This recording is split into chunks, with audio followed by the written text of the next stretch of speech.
الرحمن الرحيم ألهاكم التكاثر حتى زرتم المقابر كلا سوف تعلمون ثم كلا سوف تعلمون كلا لو تعلمون علم اليقين لترون الجحيم ثم لترونها عين اليقين ثم لتسألن يومئذ عن النعيم.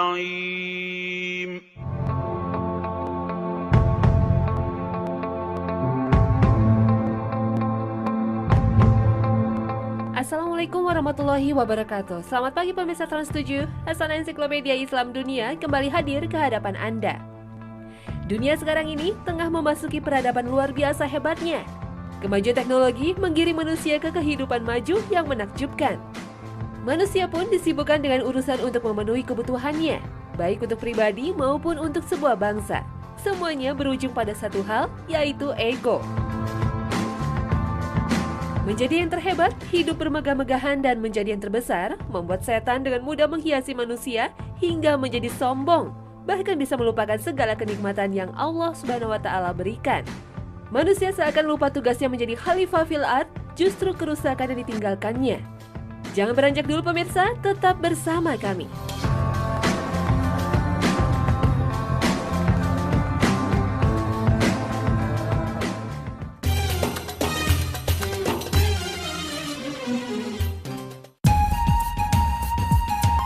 Selamat datang di era digital. Begitulah salah satu tagline sebuah produk televisi.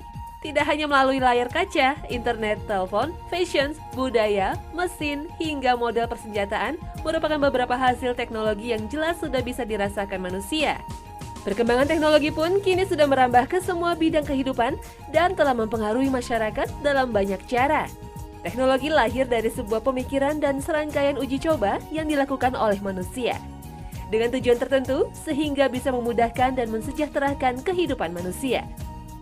Namun sepertinya kemajuan saja tidaklah cukup bagi sebagian orang di muka bumi ini.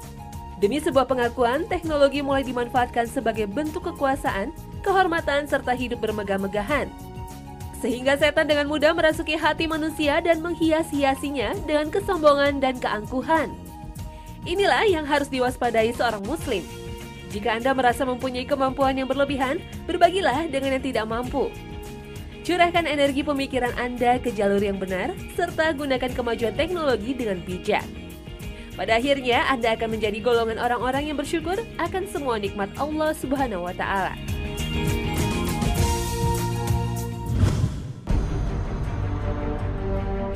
Manusia diciptakan oleh Allah Subhanahu wa Ta'ala sebagai makhluk yang sempurna. Manusia diberikan akal serta mempunyai kemampuan berpikir untuk mencipta. Namun hati-hati ketika apa yang dibuatnya menjadi berlebihan dan mempengaruhi hukum alam yang telah ditetapkan Allah, Allah Subhanahu wa Ta'ala tak akan segan-segan untuk melaknatnya.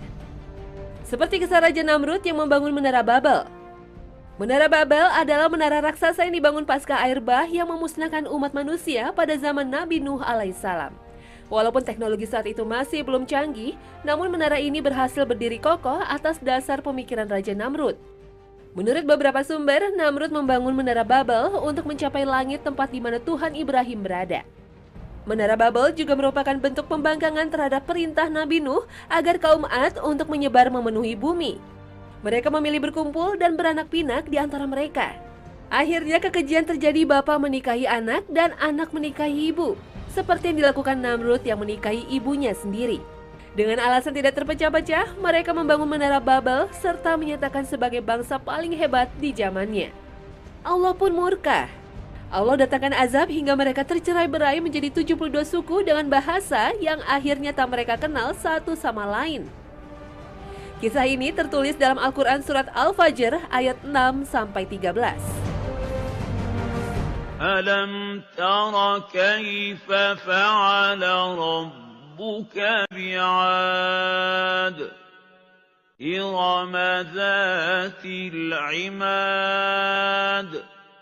الَّتِي لَمْ يُخْلَقْ مِثْلُهَا فِي الْبِلَادِ وَثَمُودَ الَّذِينَ جَابُوا الصَّخْرَ بِالْوَادِ وَفِرْعَوْنَ ذِي الْأَوْتَادِ الَّذِينَ طَغَوْا فِي الْبِلَادِ فَأَكْثَرُوا فِيهَا الْفَسَادَ فَصَبَّ عَلَيْهِمْ رَبُّكَ سَوْطَ عَذَابٍ. Subhanallah, Maha Suci Allah.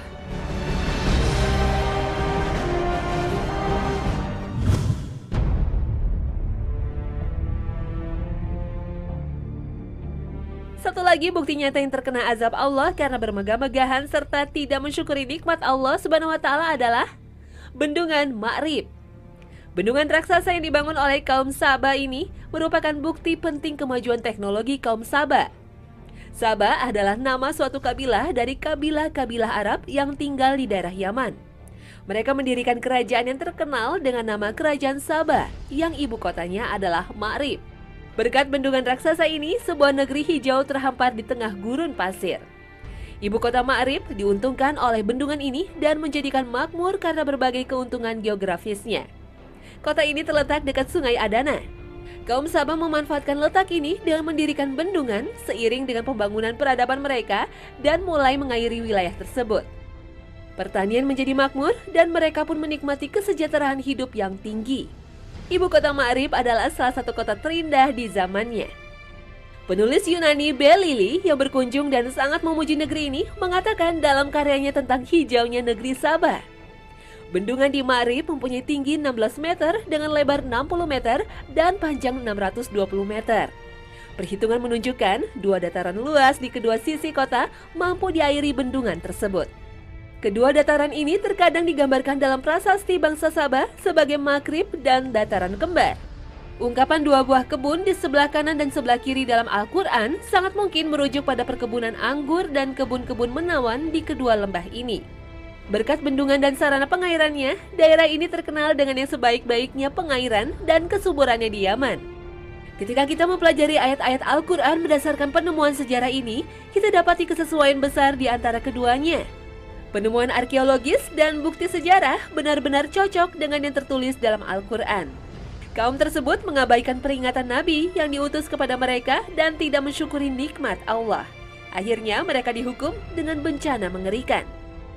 لَقَدْ كَانَ لِسَبَإٍ فِي مَسْكَنِهِمْ آيَةٌ جَنَّتَانِ عَنْ يَمِينٍ وَشِمَالٍ كُلُوا مِنْ رِزْقِ رَبِّكُمْ وَاشْكُرُوا لَهُ بَلْدَةٌ طَيِّبَةٌ وَرَبٌّ غَفُورٌ فَأَعْرَضُوا فَأَرْسَلْنَا عَلَيْهِمْ سَيْلَ الْعَرِمِ وَبَدَّلْنَاهُمْ بِجَنَّتَيْهِمْ جَنَّتَيْنِ ذَوَاتَيْ أُكُلٍ خَمْطٍ وَأَثْلٍ وَشَيْءٍ مِّن سِدْرٍ قَلِيلٍ ذَلِكَ جَزَيْنَاهُم بِمَا كَفَرُوا وَهَلْ نُجَازِي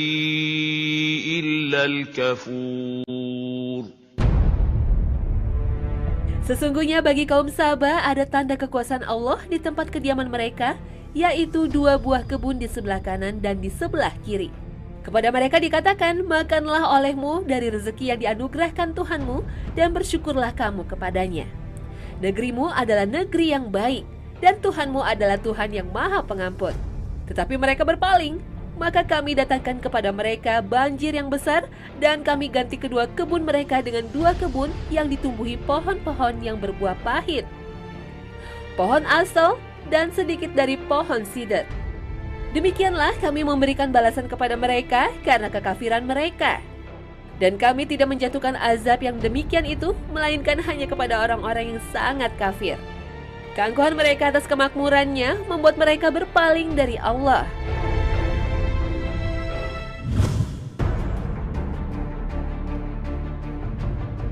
Salah satu bukti kemegahan bangsa Romawi yang hancur karena kenistaannya adalah kota Pompei. Inilah kota Pompei, sebuah kota kebanggaan zaman Romawi kuno. Tahun 70 Masehi, Pompei adalah kota maju di Roma. Struktur kota tertata rapi, layaknya kota modern saat ini. Banyak gedung megah dibangun dengan hiasan patung Yunani Romawi dari perunggu dan marmer. Pompei dihuni tak kurang dari 20.000 orang. Bertani dan berkebun anggur adalah mata pencarian rata-rata penduduk Pompei. Gunung berapi Vesuvius yang memayungi kota Pompei menjadikan tanah di Pompei subur dan cocok untuk dijadikan lahan pertanian. Pompei sangat tersohor karena 2 hal. Yang pertama adalah pertarungan gladiator di arena raksasa hanya untuk menghibur kaum kaya. Pertunjukan biadab ini hanya memiliki satu aturan, bertarung sampai mati. Arena bertarung terbesar kedua di Imperium Romawi setelah Colosseum di Roma adalah di Pompei. Di tahun-tahun awal sejarah agama Nasrani, arena itu menjadi saksi kematian manusia yang tak terhitung jumlahnya hanya karena mereka beriman kepada Allah. Kekejaman yang sulit dipercaya ini menjadi hiburan terlaris bagi warga Pompei yang hati nuraninya telah redup dan mati. Ciri menonjol kedua Pompei adalah penerapan perbudakan paling tidak manusiawi yang merajalela di seantero kekaisaran Romawi. Budak yang membangkang perintah hanya akan bernasib satu. Mereka diperlakukan sebagai barang tak berharga yang dapat dibeli dengan uang. Kezaliman sesungguhnya kaum bangsawan Pompei yang lain adalah memaksa para budak melacur. Perilaku laknat homoseksual mereka berakhir dengan pemerkosaan budak-budak di bawah umur. Singkatnya, kekayaan mereka malah merusak warga Pompei dan menggiring mereka ke lembah kenistaan dan kemaksiatan. Mereka tak pernah mengira apa yang bakal terjadi.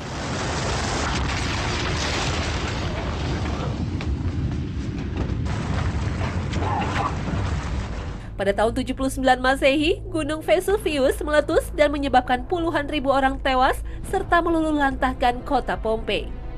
Gunung Vesuvius adalah satu-satunya gunung berapi yang aktif di Eropa. Terletak di sebelah timur Napoli, gunung ini juga terkenal dengan lambang negeri Italia. Gunung berapi ini juga dikenal sebagai Gunung Kemalangan. Ada alasan tepat mengapa dinamakan demikian. Sebuah kota yang dibangun di lerengnya dihancurkan karena Allah. Dalam sekejap, lahar Vesuvius menghapus Pompei dari muka bumi. Bencana ini terpendam dalam tanah hingga 2000 tahun kemudian. Tidak ada siksaan atas mereka melainkan satu teriakan suara saja. Maka tiba-tiba mereka semuanya mati. Al-Quran Surat Yasin ayat ke-29. Pada seperempat pertama abad ke-20, para arkeolog mulai menggali sisa reruntuhannya dari bawah bertonton batuan vulkanis. Apa yang mereka temukan adalah sejarah berusia 2000 tahun yang benar-benar terawetkan. Bencana ini menimpa Pompei sangat tiba-tiba hingga semuanya tetap dalam keadaan yang sama seperti 2000 tahun yang lalu. Seolah perjalanan waktu telah terhenti. Meskipun letusan Vesuvius sangat mengerikan, tak seorang pun sempat melarikan diri. Sejumlah gigi dari tubuh mereka ditemukan masih utuh sama sekali. Hampir semua wajah mereka menunjukkan mimik keterkejutan dan ketakutan. Sesungguhnya kami menimpakan atas mereka satu suara yang keras mengguntur. Maka jadilah mereka seperti rumput kering yang dikumpulkan oleh pemilik kandang binatang. Al-Quran Surat Qomar ayat 31.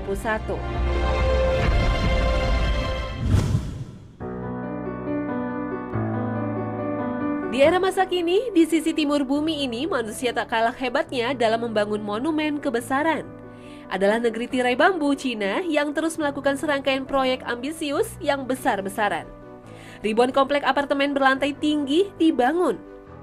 Zhengzhou, ibu kota provinsi Henan, merupakan daerah perkotaan dengan sekitar 2,5 juta penduduk. Area baru Zhengzhou terletak di sebuah timur laut kota ini dengan desain melingkar dengan 2 jalan besar yang paralel. Sejumlah bangunan apartemen dan kondominium mengelilingi dalam lingkaran. sementara bangunan komersial lain berada di luar ring. Bagian dalam lingkaran termasuk Henan Art Center dan gedung pencakar langit yang masih dalam pembangunan. Sebuah stasiun rel kecepatan tinggi sedang dibangun untuk melayani New Guangzhou menuju Beijing. Stasiun ini nantinya akan menjadi salah satu yang terbesar di Asia. Namun nyatanya di China saat ini pertumbuhan investasi melambat. Proyek ambisius ini meninggalkan taman-taman, apartemen, mal-mal, dan supermarket dalam keadaan kosong yang memilukan. Kota mati, begitulah orang-orang menyebutnya sekarang. Blok menara kosong hanya dihuni oleh sejumlah kecil mahasiswa, para pekerja, dan security. Pemikiran bahwa mal-mal akan booming dengan populasi 10 juta penduduk ternyata melesat jauh. Nyatanya 1.500 perusahaan dan toko meninggalkannya sejak selesai dibangun tahun 2005 lalu. Kastil Disney dan benteng abad pertengahan ditinggalkan hingga para petani setempat sempat menanam di antara gedung-gedung kosong ini. Dibandingkan dengan era Mao Zedong, memang standar hidup orang Cina mungkin telah meningkat secara signifikan. Tapi kenyataannya terlepas dari dinamika 30 tahun terakhir, masyarakat Cina masih sangat miskin. Dalam buku The Next Decade, George Friedman menyebutkan 440 juta orang Cina hidup dalam kondisi yang sebanding dengan kemiskinan di sub-Sahara Afrika. Bagaimana mungkin warga miskin ini mampu membeli apartemen dan kondominium mewah di Zhengzhou?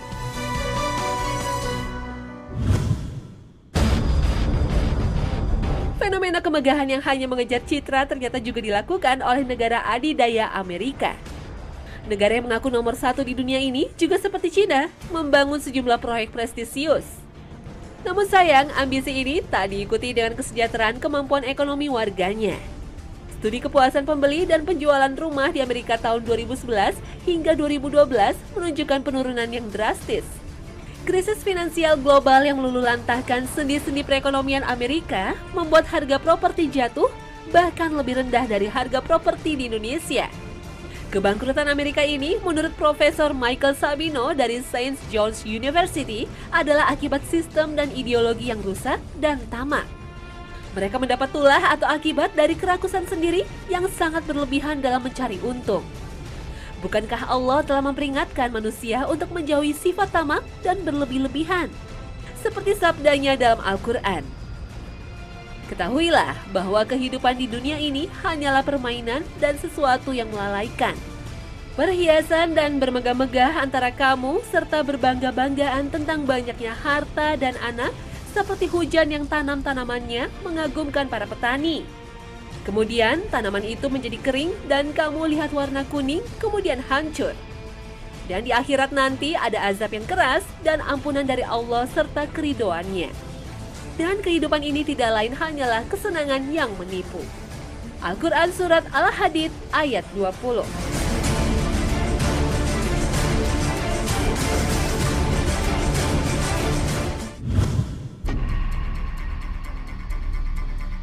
Tak hanya ingin menjadi yang paling hebat, manusia juga ingin menjadi yang paling kuat, hingga harus mengalahkan manusia dan bangsa lain. Penemuan-penemuan di bidang ilmu pengetahuan dan teknologi yang mestinya bisa menjadi alat memajukan peradaban umat justru disalahgunakan menjadi penghancuran bangsa lain. Tahun 1905, Albert Einstein merumuskan dalam teori relativitas khusus bahwa massa dapat dianggap sebagai bentuk lain dari energi. Menurut Einstein, jika kita bisa mengubah massa menjadi energi, akan mungkin untuk membebaskan sejumlah besar energi. Tanggal 2 Agustus 1939, Albert Einstein menulis surat kepada Presiden Amerika Franklin Delano Roosevelt. Dia mendesak Roosevelt untuk segera memulai program nuklir. Dalam 1 tahun kemudian, Einstein menyesalkan perannya dalam pengembangan senjata destruktif ini. Aku melakukan satu kesalahan besar dalam hidup saya. Ketika saya menandatangani surat kepada Presiden Roosevelt, merekomendasikan bahwa bom atom dibuat. Agustus 1942, selama Perang Dunia II, Amerika Serikat mendirikan proyek Manhattan. Tujuannya untuk mengembangkan, membangun, dan menguji bom atom. Banyak ilmuwan Amerika terkemuka, termasuk fisikawan Enrico Fermi dan Robert Oppenheimer, termasuk ahli kimia Harold Urey. Proyek ini dipimpin oleh seorang insinyur Angkatan Darat Amerika Serikat, Brigadir Jenderal Leslie R. Groves. Tanggal 16 Juli 1945, bom atom pertama atau A-bomb diuji di alam Gordo, New Mexico. Tanggal 6 Agustus 1945, pesawat Enola Gay menjatuhkan bom atom pertama yang pernah digunakan dalam peperangan, yakni di Hiroshima, Jepang. Bom atom ini menewaskan lebih dari 140.000 orang. Tanggal 9 Agustus, Amerika kembali menjatuhkan bom atomnya. Kota Nagasaki, Jepang jadi sasaran. Walaupun melesat 1 mil dari sasaran, bom atom ini telah membunuh 75.000 orang. Sungguh kekejian yang tak bisa diterima hati nurani. Sungguh keji jika niat untuk kejayaan diri sendiri dengan menghancurkan bangsa lain. Semoga Allah menjauhkan kita dari sifat keji dan aniaya ini.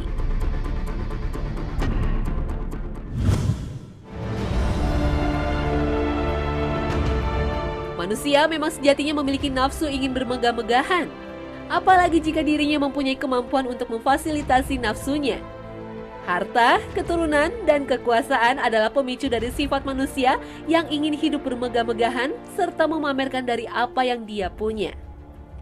Pada akhirnya, manusia akan menjerumuskan dirinya kepada sifat tidak bersyukur dan sombong. Manusia menjadi lalai akan ketaatan kepada Allah Subhanahu wa Ta'ala. Disinilah peran setan dalam menghias-hiasi manusia untuk menjauhkan dari Allah Subhanahu wa Ta'ala. Padahal sesungguhnya harta, kekuasaan, dan hidup bermegah-megahan tidak akan dibawa ketika manusia berada di akhirat. Amalan baik dengan cara bersedekah dan senantiasa bersyukur sejatinya merupakan tabungan ketika manusia masuk ke alam akhirat. Peristiwa ini sudah tertulis dalam hadis Rasulullah SAW yang diriwayatkan Muslim. Dari Qatadah, dari Mutarif, dari ayahnya ia berkata, "Aku pernah mendatangi Nabi Muhammad SAW membaca ayat, sungguh bermegah-megahan telah melalaikan kalian dari ketaatan." Lantas beliau bersabda, manusia berkata, "Hartaku, hartaku." Beliau bersabda, "Wahai manusia, apakah benar engkau memiliki harta? Bukankah yang engkau makan akan lenyap begitu saja? Bukankah pakaian yang engkau kenakan juga akan usang? Bukankah yang engkau sedekahkan akan berlalu begitu saja? Tidak ada satu keburukan pun yang dapat menjauhkan dari surga kecuali yang telah diperingatkan oleh Rasulullah." Barakallahu fikum.